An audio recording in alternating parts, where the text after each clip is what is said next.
Bismillahirrahmanirrahim. Assalamualaikum warahmatullahi wabarakatuh. Innal hamdalillah nahmaduhu wa nasta'inuhu wa nastaghfiruh wa na'udzu billahi min syururi anfusina wa min sayyiati a'malina. May yahdihillahu fala mudhillalah wa may yudlil fala hadiyalah. Asyhadu an la ilaha illallah wa asyhadu anna Muhammadan abduhu wa rasuluhu la nabiyya ba'da. Allahumma salli ala Muhammad wa ala ali Muhammad kama shallaita ala Ibrahim wa ala ali Ibrahim innaka Hamidum Majid. Rabbi syrah li sadri wa yassir li amri wahlul 'uqdatam min lisani yafqahu qawli. Rekan-rekan sekalian, alhamdulillah pada kesempatan hari ini kita berkesempatan untuk membahas satu tema yang sebetulnya berat, tapi akan kita coba bawa ringan dengan pendekatan sirah, yaitu seputar wakaf. Dan lebih tepatnya pada kesempatan hari ini kita akan angkat wakafnya seorang sahabat Rasulullah Shallallahu Alaihi Wasallam, yaitu Utsman bin Affan radhiyallahu anhu. Kita kebanyakan mungkin mengetahui bahwa Utsman bin Affan adalah sahabat yang paling kaya, sahabat yang bangsawan. Nah, sebelumnya kita kenali dulu secara singkat biografi beliau. Siapa sih Utsman bin Affan itu dan sekaya apa sih beliau itu? Rekan-rekan sekalian, Utsman bin Affan itu adalah seorang bangsawan, ya, yang masuk Islam kira-kira urutan keempat atau urutan kelima, ini ya kata orang-orang, kata para ahli sirah. Jadi orang ini kira-kira usianya itu terpaut sekitar 20 sampai 30 tahun gitu ya. Tidak sampai, tapi sekitar 10 gitu ya, 10 sampai 20 tahun kepada Rasulullah Shallallahu Alaihi Wasallam. Jadi beliau ini termasuk generasi muda gitu ya. Nah, ini juga sekaligus memberikan satu data kepada kita bahwa dakwahnya Rasulullah Shallallahu Alaihi Wasallam itu juga tidak hanya kepada orang-orang yang miskin, orang yang tertindas, tapi ada kalanya kepada sekelompok lapisan masyarakat, satu lapisan masyarakat yang kaya, satu lapisan masyarakat yang bangsawan. Utsman bin Affan radhiyallahu an itu adalah seorang anggota atau seorang keturunan ya dari kabilah Bani Abdul Manaf, dari Bani Abdul Manaf. Di mana Bani Abdul Manaf itu salah satu bani yang paling kaya. Dan nanti kemudian Utsman bin Affan itu sendiri adalah seorang keturunan dari Banu Umayyah yang memang Banu Umayyah itu terkenal sebagai bani yang kuat dan kaya dan jumlahnya banyak. Bersamaan dengan itu gitu ya, juga satu generasi masuk Islamnya dengan Utsman bin Affan itu ada Mus'ab bin Umair. Mus'ab bin Umair itu juga adalah seorang yang bangsawan, kaya, dan intinya ini seleting lah dengan Rasulullah Shallallahu Alaihi Wasallam. Jadi apakah dakwahnya Rasulullah itu hanya dimulai dari satu segmen masyarakat yang menengah ke bawah, terus kemudian seperti tuduhan orang-orang gitu ya, mengobarkan perlawanan dari gesekan masyarakat atau gesekan antara kelas masyarakat kaya dan miskin ini? Ternyata tidak. Rasulullah Shallallahu Alaihi Wasallam tidak hanya memulai perjuangannya dari titik itu, akan tetapi beliau menyatukan semua elemen masyarakat sehingga semuanya itu nanti menjadi unsur-unsur peradaban. Nah, ketika kita mempelajari sirah dengan mengetahui biografi setiap sahabat Rasulullah Shallallahu Alaihi Wasallam, kita akan mengetahui bahwa perjuangan Rasulullah itu tidak semata-mata hanya perjuangan sebuah kelas demi melawan dominasi sebuah kelas yang lain, atau melawan antara kelas miskin melawan kelas kaya. Tidak seperti itu.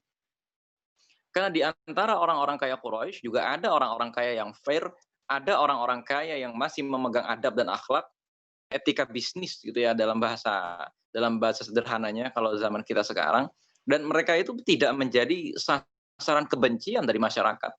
Tidak seperti hari ini yang seakan-akan kita memukul rata bahwa semua orang kaya, semua pebisnis itu pasti berbuat jahat.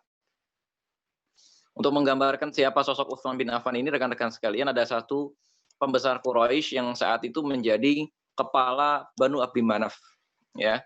Namanya kepala bani, berarti dia ini masih saudaranya Utsman dan masih menjadi pemimpin dari keluarganya Utsman bin Affan. Ya, dia adalah Utbah bin Rabi'ah. Utbah bin Rabi'ah ini memang dicatat sebagai salah satu dari 7 setan Quraisy oleh Imam Az-Zahabi dalam kitab sejarahnya gitu ya. Akan tetapi rekan-rekan sekalian, sepanjang sejarah Quraisy itu ada satu orang, yaitu orang ini, Utbah bin Rabi'ah ini, pemimpin Bani Abdul Manaf, yang berkuasa dalam catatan Tabaqat Ibnu Sa'ad misalnya, tidak menggunakan harta sama sekali. Dan dia juga berbisnis dengan cara yang jujur. Artinya orang menghormati kepemimpinan Utbah bin Rabi'ah di masa jahiliyah itu memang gara-gara integritasnya. Sebagaimana kita ketahui hari ini, ada mungkin orang-orang yang memimpin tapi dia ini bukan orang Islam, atau dia ini orang Islam tapi yang tidak kemudian tidak bergabung ke dalam partai Islam misalnya, tapi kita akui dia punya integritas. Nah, Utbah bin Rabi'ah sebelum datangnya Islam adalah orang yang seperti itu. Meskipun nanti Utbah bin Rabi'ah itu ketika datangnya Islam, dia ternyata menjadi musuh Islam. Nah, kemudian salah satu dari keponakannya, yaitu Utsman bin Affan, keponakan sekaligus cucu gitu ya. Urutannya itu kalau kepada Utbah bin Rabi'ah itu cucu mungkin kurang lebih ya. Ternyata Utsman bin Affan itu juga sejak kecil menjadi orang yang sangat-sangat kaya, ya bukan sejak kecil, tapi lebih tepatnya sejak muda, menjadi orang yang sangat-sangat kaya, dan kemudian dengan kekayaannya itu, Utsman bin Affan banyak membantu orang-orang di sekeliling beliau. Maka memang dari dulu gitu ya, sosok Utsman bin Affan itu sudah punya banyak privilege untuk menjadi orang kaya, sudah punya banyak privilege untuk menjadi orang hebat, akan tetapi ternyata Islam memoles itu semua dengan jauh lebih hebat lagi, sehingga sosok Utsman bin Affan itu bisa bersinar. Nah, yang kedua, rekan-rekan sekalian, setelah kita mengetahui biografi politik atau biografi Utsman bin Affan semacam itu, kita harus mengetahui gitu ya, sebelum nanti kita bicara angka-angka yang besar, Utsman bin Affan membeli sumur, Utsman bin Affan memberi sebuah tanah gitu ya, sebidang tanah, Utsman bin Affan mewakafkan perdagangannya dan lain-lain sebagainya, Utsman bin Affan mewakafkan kebun dan lain sebagainya. Kita ketahui dulu apa yang pernah Utsman bin Affan alami sehingga Utsman bin Affan itu punya kerelaan mewakafkan hartanya di jalan Allah Subhanahu wa taala. Ketika Utsman bin Affan itu masuk Islam, rekan-rekan sekalian, nggak ada seorang pun berani menyentuh Utsman bin Affan karena apa? Menimbang kehormatan keluarganya dan kelembutan hati Utsman bin Affan. Di masa mudanya, Utsman bin Affan itu digelari sebagai kesayangan orang Quraisy. Bahkan menurut Sirah Ibnu Hisham, dulu orang-orang Quraisy itu kalau menidurkan anaknya, itu suka bersenandung. Dengan senandungnya itu suara apa ya? Semacam puisi, bukan ya? Semacam lagu anak-anak gitu. Pokoknya anaknya disuruh tidur, dan mudah-mudahan menjadi kesayangan orang seperti Utsman. Nah, kira-kira kalimatnya seperti itu, gitu ya. Itu saking Utsman bin Affan itu menjadi pemuda yang difavoritkan oleh seluruh orang Quraisy. Nah, itu gambaran, gitu ya. Terus Utsman bin Affan itu nanti masuk Islam diajak oleh Abu Bakar As-Siddiq. Nah, dari sini sebetulnya Utsman bin Affan itu kan suka nongkrong sama Abu Bakar As-Siddiq. Maka Abu Bakar As-Siddiq nggak ragu-ragu langsung ngajak Utsman bin Affan. Jadi Abu Bakar As-Siddiq, ya, Utsman bin Affan, dan sekelompok orang-orang kaya yang ada di sekelilingnya seperti Abdurrahman bin Auf, bukan Mu'adz ya, Mu'adz bin Jabal belum ada saat itu, Mus'ab bin Umair dan lain sebagainya itu kurang lebih punya semacam klub nongkrong. Nah, biasa kalau seperti orang kaya zaman sekarang gitu ya, mereka itu kan suka nongkrong gitu ya, seperti misalnya di klub-klub golf misalnya ya, atau ngumpul-ngumpul lah di kafe, membicarakan nih bisnis apa nih yang lagi in gitu ya. Biasalah seperti itu gitu kan. Kalau di zaman sekarang ikatannya itu ikatan bisnis dengan produk gitu ya. Artinya pebisnis kain-kain atau pebisnis kapal yang ngumpul sama pebisnis kapal dan lain sebagainya. Kalau di Kota Mekah pada saat itu ikatan bisnisnya itu mereka harus tetap terhubung gara-gara apa? Mereka terikat dengan musim yang sama untuk berangkat. Ya, mereka di musim panas berangkat ke utara karena di utara lebih dingin, dan di musim dingin ya mereka berangkat ke selatan karena di selatan itu lebih hangat. Dan itu satu rombongan besar itu langsung berangkat meskipun bergelombang-gelombang. Akan tetapi tempat dagangnya sama, jalur dagangnya sama, artinya mereka tuh punya kepentingan gitu loh. Dan jadi sebagai peninggalan di masa jahiliyah sebelum Rasulullah Shallallahu Alaihi Wasallam diangkat menjadi nabi, pernah ada suatu perselisihan besar antara kabilah atau bani-bani yang maunya berdagang secara jujur dengan bani-bani yang maunya ngakalin aturan, dengan bani-bani yang maunya bukan cuma ngakalin aturan tapi berbuat curang, dan kemudian kecurangannya itu berakibat kezoliman sampai suatu ketika kondisi iklim perdagangan di Kota Mekah itu tidak kondusif sehingga orang malas dagang ke Kota Mekah. Nah, rekan-rekan sekalian, dengan latar belakang kota Mekah yang seperti itu gitu ya, Utsman bin Affan, Abu Bakar As-Siddiq, Abdurrahman bin Auf dan kawan-kawannya itu muncul di satu generasi yang generasinya ini tampaknya sedang mencari satu pilar atau mencari satu pegangan apa yang bisa membuat perekonomian kota Makkah itu tidak hanya maju secara tampilan fisik, tidak hanya maju secara angka, tapi juga secara hakikat. Ini ekonomi kota Makkah memang beneran maju, gitu loh. Nah, dalam persoalan inilah gitu ya rekan-rekan sekalian, dalam persoalan inilah kemudian Utsman bin Affan itu mengembangkan satu ideologi politiknya sendiri sebelum Islam datang. Utsman bin Affan mengembangkan ideologi ekonominya dan saat itu gitu ya, ketika semua orang itu berbagi dalam rangka riya gitu ya untuk meningkatkan ya biasalah gitu ya pejabat-pejabat atau orang-orang kaya berbagi dalam rangka CSR dan lain sebagainya untuk semacam ya responsibilitas sosial lah. Perusahaannya dikenal sebagai perusahaan yang baik dan lain sebagainya, tapi Utsman, Abu Bakar Siddiq, Abdurrahman bin Auf dan lain sebagainya bukan melakukan itu hanya lantaran ingin diakui oleh masyarakat. Nah, itu dulu yang harus kita ketahui. Nah, setelah Utsman bin Affan kemudian masuk Islam, ya rekan-rekan sekalian, perniagaan Utsman bin Affan itu semakin besar. Akan tetapi rekan-rekan sekalian harus kita ingat, ada beberapa peristiwa yang menyebabkan harta Utsman bin Affan itu habis begitu saja. Peristiwa pertama jelas adalah peristiwa boikot. Ya, boikot ini berlangsung kira-kira pada tahun ke-8 atau tahun ke-7 ya sampai dengan tahun ke-10 Hijrah. Boikot ini ya salah satu pasalnya itu menyebutkan bahwa orang Quraisy ya tidak boleh berjualan atau tidak boleh menjual atau membeli atau menjualkan barang milik orang-orang muslim. Dan tentu saja sebagian dari bisnis orang-orang Quraisy yang muslim seperti diantaranya Abu Bakar As-Siddiq, Utsman bin Affan hancur gara-gara ini. Jadi artinya ketika Utsman bin Affan mewakafkan sumur, Utsman bin Affan mewakafkan kebun, Utsman bin Affan itu mewakafkan kambing dan lain sebagainya, itu gak ada apa-apanya sebetulnya dibandingkan dengan trek berjamaah dia.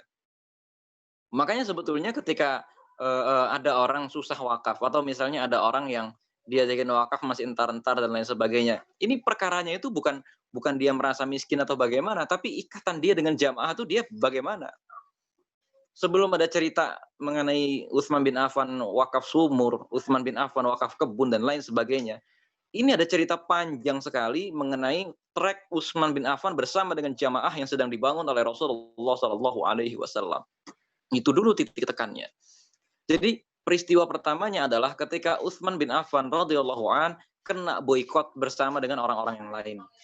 Meskipun tentu saja boikot yang menimpa Utsman bin Affan tidak sekeras boikot yang menimpa kepada Rasulullah Shallallahu Alaihi Wasallam. Karena apa? Boikot yang menimpa Rasulullah itu pasalnya itu bukan cuma kepada pribadinya Rasulullah, akan tetapi kepada keluarga besarnya Rasulullah, yaitu Bani Abdul Muthalib, ya Bani Hashim dan juga Bani Muthalib. Sedangkan kalau Utsman bin Affan itu kan baninya yaitu Bani Abdul Manaf nggak kena. Jadi cuma Utsmannya saja, masih banyak keluarganya yang bisa membantu. Tapi tetap bagi seorang pebisnis ini pukulan yang telak sekali. Nah, peristiwa yang kedua rekan-rekan sekalian adalah peristiwa hijrah. Nah, ketika peristiwa hijrah itu tentu saja Utsman bin Affan meninggalkan asetnya. Mungkin yang paling terkenal itu hijrahnya Suhaib Ar-Rumi radhiyallahu an. Ketika Suhaib itu mau berangkat ditahan oleh orang-orang Quraisy dan orang-orang Quraisy bilang kamu nggak boleh berangkat. Terus kata Suhaib, saya mau berangkat, apa yang harus saya lakukan? Tinggalkan semua hartamu, kata orang Quraisy. Oke, saya tinggalin semua harta saya dan Suhaib Ar-Rumi berangkat tanpa harta sepeser pun, padahal tadinya Suhaib Ar-Rumi adalah seorang yang sangat-sangat kaya. Begitu juga yang terjadi kepada Utsman bin Affan meskipun nggak ada cerita yang spesifik, tapi ya kurang lebih sama seperti itu. Aset-asetnya Utsman bin Affan ya gedung-gedung dan lain sebagainya itu ditinggal semua di kota Makkah dan menjadi hak milik rezim Abu Jahal pada saat itu. Dan ketika Abu Thalib itu meninggal, ya tiba-tiba partainya Abu Jahal ya Bani Makhzum itu langsung mengkudeta yang kepemimpinan itu harusnya milik atau hak dari Bani Abdul Muthalib atau milik Rasulullah Shallallahu Alaihi Wasallam dikudeta oleh Abu Jahal gitu ya. Karena Abu Jahal ini nggak wajar gitu ya. Karena pemimpin-pemimpin kota Mekah sebelumnya itu selalu dari jalur kakeknya Rasulullah Shallallahu Alaihi Wasallam. Jadi sebelum Abu Thalib itu kakaknya Abu Thalib yaitu Zubair bin Abdul Muthalib. Sebelumnya lagi itu ada Abdul Muthalib. Sebelumnya lagi Hashim itu juga pemimpin kota Mekah. ya. Sebelumnya lagi itu Abdul Manaf juga pemimpin kota Mekah. Nah, sebelumnya itu ke Qusay. Jadi treknya lurus terus kemudian dikudeta oleh Bani Makhzum, ya. Nah, sampai di sini ya rekan-rekan sekalian kita bisa memahami, oh gini toh sebenarnya yang dialami oleh Utsman bin Affan, nggak sederhana. Seorang itu baru bisa melakukan wakaf kalau ikatannya kepada jamaah Islam ini sedemikian rupa, sehingga dia tidak merasa hartanya itu berkurang. Jangankan wakaf sumur, dia beli sumur, yang artinya dia tidak kehilangan semua hartanya. Dia kehilangan hartanya itu pernah 2 kali, yang kemudian gara-gara itu dia tidak merasakan bagaimana bagaimana yang kemudian membuat, dia berpikir 2 kali untuk bisa menyedekahkan hartanya di jalan Allah Subhanahu wa taala. Ini yang paling penting gitu ya rekan-rekan sekalian. Seseorang itu baru bisa memberikan wakafnya, artinya kan gini, wakaf itu adalah penahanan hak milik dia gitu kan kepada orang lain. Jadi, selama selama berjangka waktu tertentu gitu ya, harta dia itu dinyatakan sebagai milik umat, gitu ya. Harta dia itu dinyatakan sebagai milik jamaah, harta dia itu dinyatakan sebagai milik Allah dan Rasulnya lah, intinya begitu gitu ya. Tapi rekan-rekan sekalian gitu ya, sampai di sini seseorang tidak akan bisa melakukan hal itu kalau ikatan hatinya dengan jamaah ini, ikatan hatinya dengan umat ini tidak sekuat itu. Sehingga dia masih merasa individualis. Dia tidak merasa memperjuangkan umat ini sebagaimana Utsman bin Affan merasa memperjuangkan umat ini.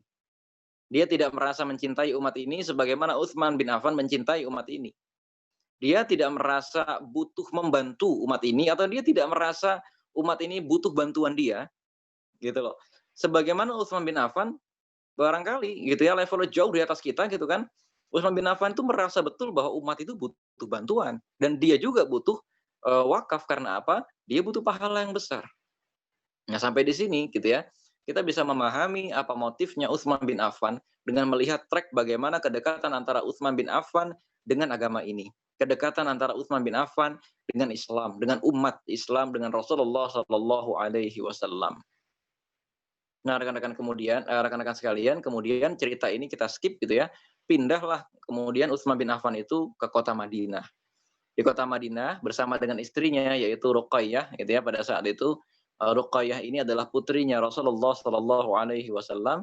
Utsman bin Affan kembali membangun bisnisnya. Artinya meskipun asetnya ini udah dilego, asetnya ini dirampas gitu ya oleh rezim Abu Jahal pada saat itu, tapi jalur dagang gitu ya, rombongan dagang dan lain sebagainya ya barangkali pada saat itu ada di sebuah tempat dan balik ke Utsman.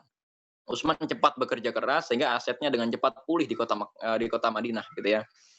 Jadi dengan cepat aset ini pulih, tapi pada saat itu musuh-musuh Islam itu bertambah ya. Musuh-musuh Islam pada saat itu ada 2, nambah 2. Jadi tadinya cuma orang-orang Quraisy, sekarang nambah 2, orang munafik dan orang Yahudi.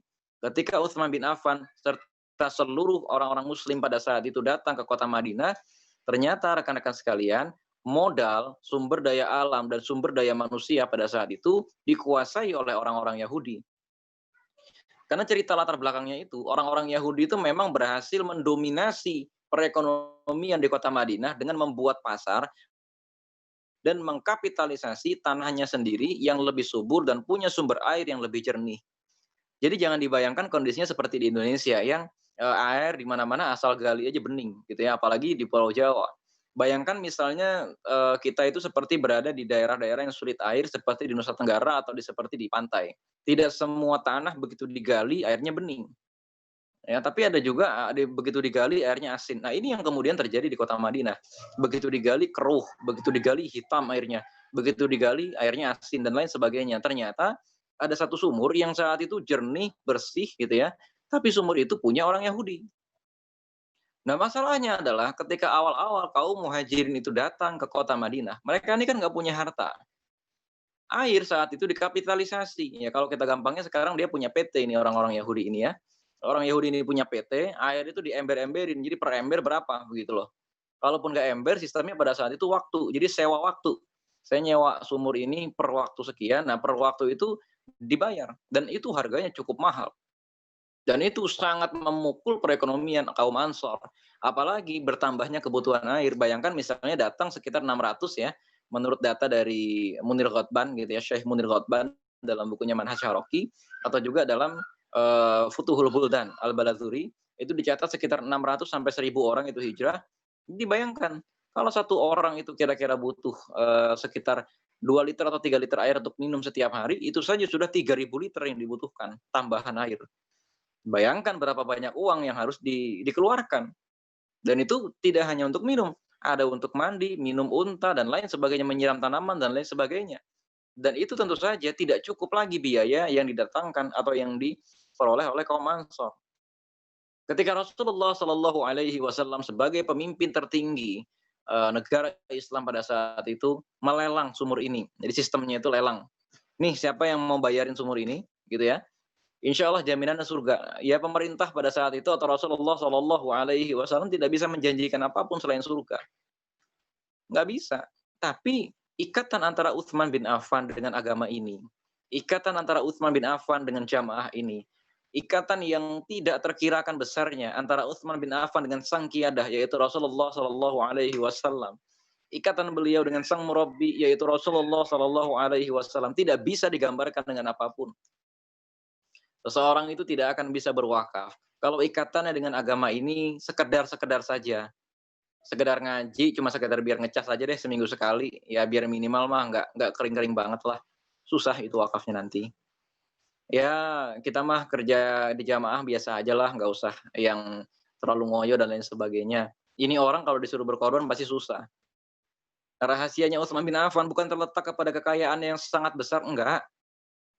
Rahasia wakafnya Utsman bin Affan bukan terletak kepada bisnisnya yang menggurita di mana-mana gitu ya. Bukan terletak kepada emang hartanya banyak, enggak sama sekali. Ya, mengingat dia ini masuk Islam awal-awal, dia ini sudah 2 kali asetnya habis semua gara-gara agama kita ini.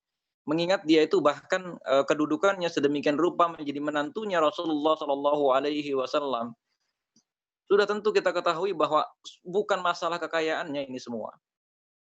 Tapi masalah keikhlasannya, masalah ikatannya dengan Allah, masalah ikatannya dengan Rasulullah, masalah kerelaannya, masalah ini semua tuh masalah bagaimana tenggang rasanya dia, bagaimana ikhtiarnya dia terhadap jamaah ini, terhadap agama ini. Utsman bin Affan adalah orang yang kira-kira gitu ya 10 orang pertama dalam Islam. Dia mengetahui sekali dari Islam ini baru 1 orang, baru Rasulullah Shallallahu Alaihi Wasallam, sampai kemudian pada saat Rasulullah memerintahkan dia wakaf. Orang Islam itu kira-kira jumlahnya sekitar ribuan orang. Ya sekitar mungkin 2.000 sampai 3.000 orang dan dia mengerti 2.000 sampai 3.000 orang ini harus dimerdekakan dari dominasi orang Yahudi. Harus dimerdekakan dari hegemoni orang-orang Quraisy dan lain sebagainya. Dan inilah saatnya harta saya gunakan untuk berwakaf. Saya gunakan untuk membebaskan umat Islam. Hari ini kita lihat ustadz-ustadz kita yang wakaf rumah zakat atau yang wakaf rumah Quran, wakaf sawah, wakaf pondok pesantren, wakaf sumur, ada juga yang wakaf sekolah, bahkan ada juga yang mewakafkan jalan dan lain sebagainya itu, mereka rata-rata berwakaf. Coba deh kita tanya orang-orang di sekelilingnya, kita tanya binaan-binaannya atau kita tanya teman-temannya beliau. Rata-rata beliau-beliau itu adalah orang yang ikatannya dengan jamaah itu begitu kuat. Nggak cukup dengan ngaji seminggu sekali, nggak cukup dengan dia hanya ikut gerakan-gerakan bersama, akan tetapi dia memang punya cerita tersendiri bersama dengan jamaah ini. Dia punya cerita tersendiri dengan umat ini. Oleh sebab itu wakaf itu enteng aja. Meskipun kalau kita lihat dia bukan orang kaya. Dia bukan orang yang asetnya lebar di mana-mana. Dia bukan orang yang rumahnya banyak. Dia bukan orang yang tanahnya luas sekali. Enggak sama sekali. Tapi ikatannya dengan jamaah ini, ikatannya dengan umat ini, dan ikatannya dengan agama inilah yang menyebabkan orang-orang itu mampu berwakaf. Allah a'lam bishawab, kira-kira itu dulu yang bisa saya sampaikan. Mudah-mudahan itu semua menjadi insight buat kita bahwa tidak sekedar Utsman tiba-tiba kaya, tiba-tiba wakaf. Enggak. Tapi ada proses yang panjang sekali. Ada privilege yang sedemikian rupa. Kalau privilege itu ada pada kita sekarang, itu mungkin bisa menjebak kita. Tapi Utsman bin Affan memanfaatkan privilege itu justru untuk berbuat sesuatu yang lebih untuk agama ini. Allah a'lam bishawab. Assalamualaikum warahmatullahi wabarakatuh.